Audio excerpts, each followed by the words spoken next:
I'm Karen. I'm 33 years old. We're a family of 3, my husband William, who's the same age, and our 3-year-old daughter, Evelyn. My husband's family runs a tutoring center. Both my father-in-law and mother-in-law used to be teachers, and my husband also has a teaching license. They are affluent and well-educated, and I sometimes find it hard to believe that I'm part of such a family. At first, my parents and friends were worried about me, but there was nothing to worry about. They're really good people. Even though I was the athlete type in contrast, my in-laws welcomed me with open arms. My mother-in-law was thrilled to have a daughter. Although I was nervous at first, my strength lies in my cheerful and lively character. I decided to be myself, and we built a relationship from there. I hold a certified arborist certification, and I do health assessments on trees, pruning, planting, and relocation, as well as consulting. I studied hard to get my certification, and even after getting out into the field, it's a physically demanding job. Not only do you need brains, but it's a job that really requires physical work. I always take care of my health, and I'm quite strong for a woman. Right now, my husband is a tutor in the family-run tutoring center, but he used to be an elementary school teacher. The first time I met him was when I visited the school he worked at for a meeting about the health and care of the trees. After giving birth, I took parental leave and just returned to work last year. Since our daughter is still young, I prioritize my family thanks to the understanding of my workplace. But there are times when I just can't make it in time to pick her up. When that happens, my mother-in-law helps out, and my husband will pick up our daughter if he can. I appreciated the support from my work, and I was living a fulfilling life. However, there was one person in my married life who troubled me. It was my sister-in-law. She's the wife of my husband's brother. My husband has 2 brothers, and my husband is the second oldest. The youngest son is still single. The eldest son, Richard's wife, is Sarah, and she's the source of my problems. She's basically a housewife, but she also helps with the accounting and administrative work of the tutoring center.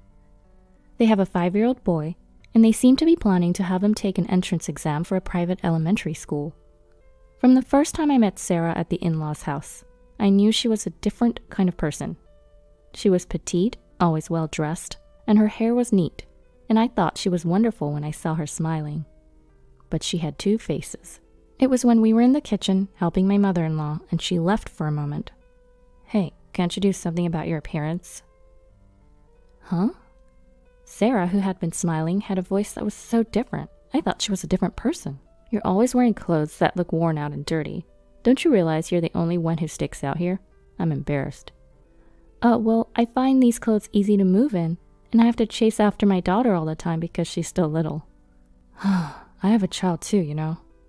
Sarah sighed dramatically and seemed to have more to say, but she returned to her usual demeanor when she saw my mother-in-law returning. "Oh, what were you 2 talking about?" "Oh, we were just talking about child-rearing." It's amazing how she can change her voice in an instant. I wonder if she has a sensor that automatically switches when my mother-in-law comes. My mother-in-law looked at me as if to say, "Is that so?" "Yes, we were talking about our kids." Upon hearing this, Sarah seemed satisfied. I'm not afraid of skinny Sarah, but it's not like I can't shrug off this level of sarcasm, and I didn't want to worry my mother-in-law unnecessarily.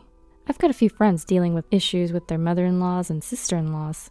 It's not unusual, after all, to hear about stress due to the mother-in-law factor. Given this context, my mother-in-law is like a saint, always rooting and supporting my career. I thought I could deflect my sister-in-law's snide comments easily. However, every time we crossed paths, she would continue to demean me. Once, while on a work errand, I bumped into my sister-in-law, Sarah, who was chatting with a couple of her mom friends. We locked eyes, and not wanting to be rude, I greeted her. "Hello, Sarah." "Oh, hi there." I was in a rush and moved on after the brief exchange, but later that night she called my home. "What on earth do you think you're doing?" She snapped at me, her tone extremely aggressive from the get-go. "Huh? What do you mean?" "Earlier today, don't you dare approach me in public dressed like that. What's with your work outfit? I can't believe you would walk around outside looking like that.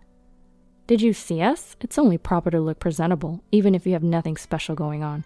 We're all mom friends who are preparing our kids for private school entrance exams. We live in a different world from you." Oh, I was so embarrassed. She launched into a tirade without pause. "Well, I was working, so I was indeed in my work clothes," I replied. I don't care about that. Just don't approach me anymore when we meet outside, okay? It's embarrassing. But isn't that even stranger? We're family after all. That's what I've been trying to tell you, haven't I? You're just not fitting for the family. Just so you know, I've never considered you a sister-in-law. She hung up abruptly, leaving me stunned. She really went out of her way to call and vent her feelings. Although she consistently complained about me at family gatherings, what's worse is that she only reveals her true colors when we're alone. She prides herself in being a fashionable, high-class woman from a wealthy family. It's fine if she enjoys that. What I don't understand is her constant need to attack me, simply because I don't align with her preferences. Yes, she always dresses elegantly in sports accessories, but why does she need so many? I wonder if her quiet husband, my brother-in-law, lets her shop as much as she wants. He probably doesn't even know about this side of her. It's just who she is. I've kept silent about this to my brother-in-law and mother-in-law, but I did let my husband in on it, as it was becoming a source of stress. Huh? She doesn't seem like that. He initially shrugged it off. A few days later, my mother-in-law called me. There was a family dinner coming up over the weekend, and she wanted to let me know the time and place. We each live about 30 minutes away by car. Normally, she doesn't interfere with her son's household. However, she insists on gathering the entire family for my father-in-law's birthday, Thanksgiving, and Christmas. This time, it was because my father-in-law's birthday was approaching. This time, we managed to reserve a private room at his favorite steakhouse. It's our first time going there as a family, but it's really good. I hope you're looking forward to it. Oh, I am, thank you. While I was genuinely excited, I dreaded seeing my sister-in-law again. You don't sound very enthusiastic. Are you busy at work? Oh, I'm okay, I'm perfectly fine.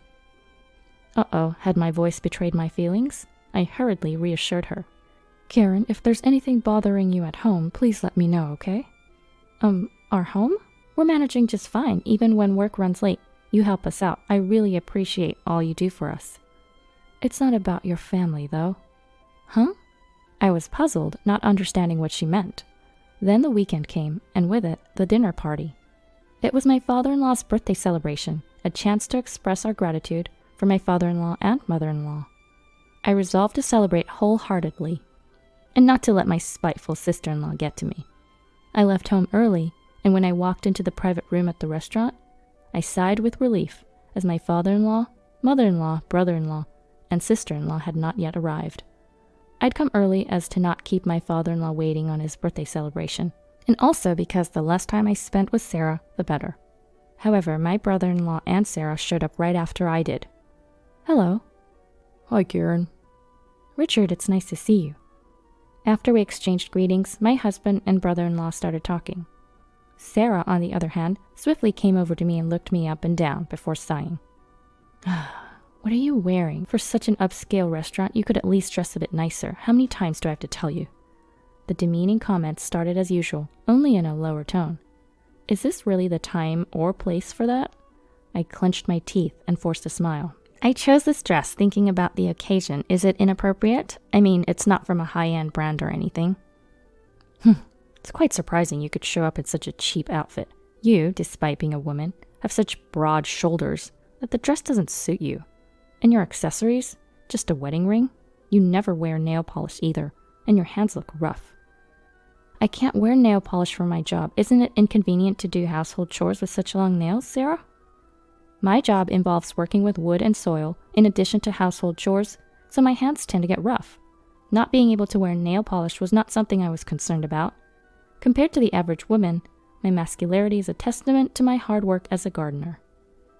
These hands, these shoulders, they are my pride, yet she belittles them and I couldn't help but retort. What did you say? Are you suggesting that I don't do housework? Perhaps my rebuttal did sit well with her. Sarah's voice grew louder. I really can't stand you. I've been trying to help you out of kindness, but you never listen, and now you're resisting? It's unbearable to be lumped in with a rough woman like you. I messed up. My sister-in-law seemed to be losing sight of her surroundings in her anger. This is my father-in-law's celebration today. Please don't bother me. Huh? You're the one ruining everything. You're the one who doesn't belong in this family. I told you, I can't dine with someone as shabby as you. Go home. Wait, what? I have to go home? This dinner was organized by my mother-in-law, and the person ruining it is clearly her. I'll listen to your complaints about me later. I have things to say to you as well, but for now... I had decided to stand my ground, but not now. Don't you dare talk back to me. Didn't you hear me? I said go home. In fact, leave this family. Just as my husband started to approach in response to Sarah's loud voice, the private room's door opened. The one leaving should be you. My mother-in-law entered the room, quietly yet decisively. My father-in-law and their youngest son, John, also entered, and my mother-in-law gently closed the door. What? Sarah, who was fired up, must have remembered where she was and what was happening. She was lost for words, her mouth opening and closing in surprise. What was that about? Everyone, please sit down. Despite her soft voice, there was a compelling force in my mother-in-law that everyone obeyed. It seems we need to have a chat before we can enjoy the birthday celebration. I'm sorry for this interruption. Seeing my father-in-law nod in agreement, my mother-in-law turned back to Sarah. Sarah, what did you say to Karen? Whoa, even my kind-hearted mother-in-law could dish out a strong sarcasm when needed. Sarah, flustered, answered, Oh, just saying I'm looking forward to today's meal. Did I hear wrong? I thought I heard get out. Huh? No, that was a small argument. It was just a joke. She was still somewhat agitated, but I was impressed at how Sarah was trying to regain her usual cheerful demeanor. An argument? What caused it? It seemed you were the one doing all the talking. Have you been bullying Karen like this whole time? She probably heard everything from the door, staring straight at Sarah. I didn't bully her. I was just offering advice on manners and dress as a senior member of this household. That didn't seem like advice, and everyone should be free to wear what they want as long as it's respectful. She wasn't dressed oddly. But wearing non-branded clothes in such a high-end restaurant, her makeup and accessories were minimal. I thought she shouldn't embarrass you and the rest. Enough! My mother-in-law's outburst made me jump, along with Sarah. The three brothers and my father-in-law knew that my mother-in-law was scary when angry. They seemed unfazed by the situation, showing picture books and speaking to the children to distract them. No. Sarah, you're the one who should be embarrassed. I had noticed that something was off about you two, even during gatherings at our house. I initially thought you were having friendly chats. Huh? Friendly? Yes, friendly chats, right? Sarah gave me a desperate look that was completely different from before, but I avoided meeting her gaze. For the record, Karen never snitched on you. You wasted her kindness, hoping you would eventually change. Your attitude only escalated. Well, that's... Stammering, Sarah was met with my mother-in-law's even harsher tone. And you always wear beautiful clothes and have so many purses. Yes, that's true. I always make sure to look presentable wherever I go. Where does the money for that come from? Huh? Just as she thought she could regain the upper hand, an unexpected question made Sarah freeze. That is, of course, from my... We're paying you for helping with the tuition and accounting at the tutoring school. Even if my son said you could use that money freely, it doesn't seem like it would be enough. Your clothes and purses are all designer brands. Well, because... Are you exploiting the fact that you're in charge of the household finances to satisfy your own desires? What do you mean? She stammered. I could see why she's confused. I was curious about the source of their money myself. I had always thought my brother-in-law was just a generous guy. Maybe he just left all the household finances to her.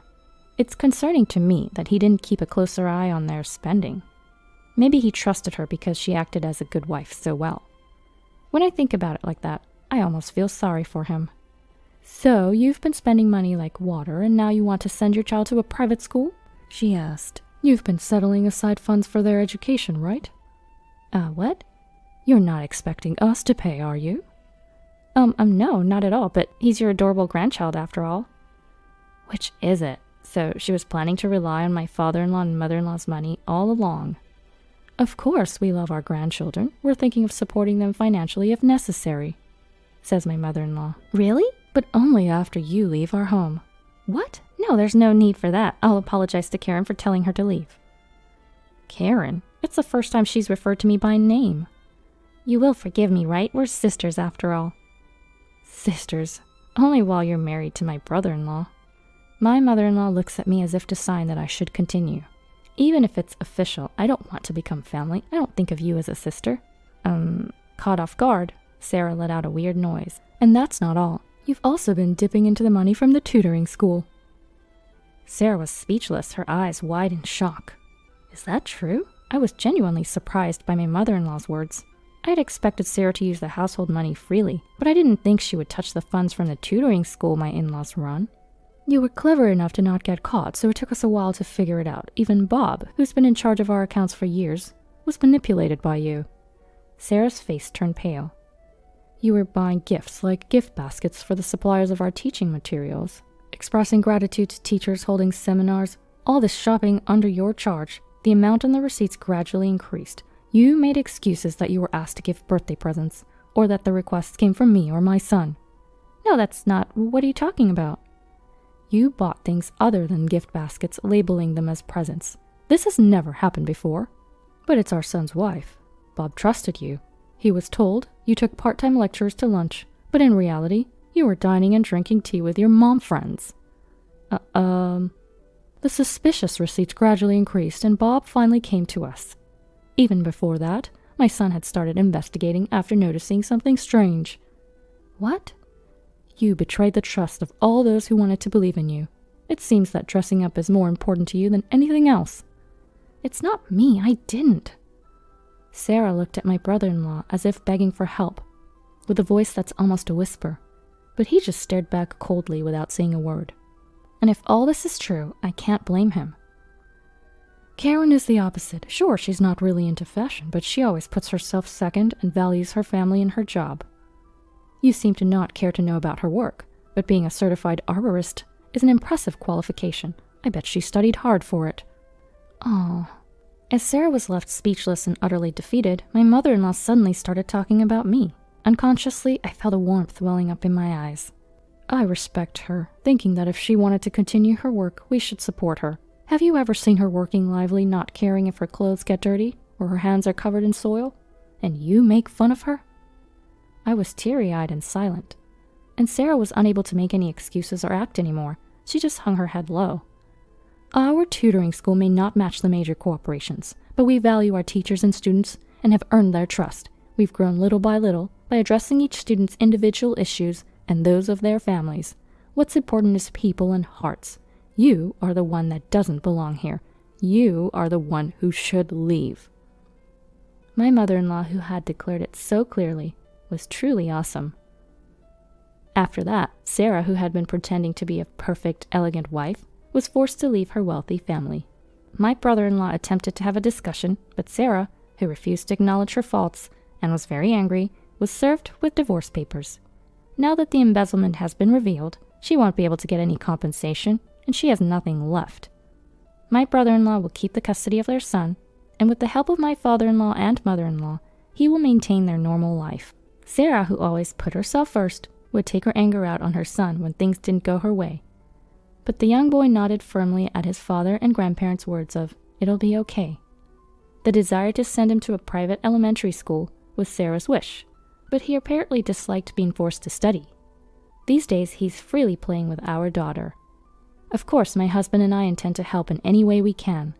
On a leisurely day spent together at my in-laws' house, my mother-in-law approached me and said, "I'm really sorry for making you uncomfortable for so long.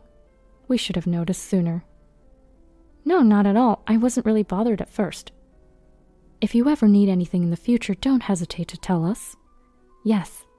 As I said that, I remembered my mother-in-law's words.